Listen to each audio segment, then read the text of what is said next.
Hello mga auntie! Anito naman po ang inyong auntie Piling para sa bagong recipe. Ito na nga mga auntie ang ating mga ingredients. So gagamit tayo ng tahong. Ayan, fresh na fresh yan. Binili ko sa palengke kanina. Tapos gamit din tayo ng mga panggisa natin kagaya ng sibuyas, bawang, kamatis at luya. At syempre, ang pampadagdag lasa ang ating talbos ng sili. Ayan mga auntie, fresh na fresh ang gagamitin nating talbos ng sili.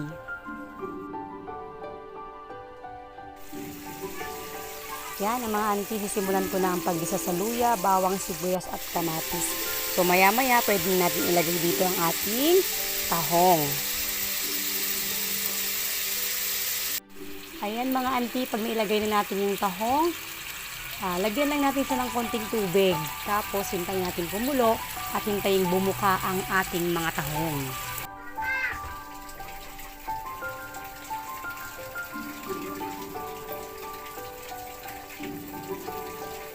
Auntie, pag nakita na natin bumubuka na po ang ating mga tahong, ilagay na po natin ang ating talbos ng sili at konting minuto na lang po ay pwede na natin itong kainin. Ayan po. Ayan na nga mga auntie, ito na tapos na ang ating special tahong with talbos ng sili. Ano pang hinihintay nyo? Tara, kain tayo! Salamat sa inyong panonood mga ka-auntie. Hanggang susunod nating recipe. Bye-bye!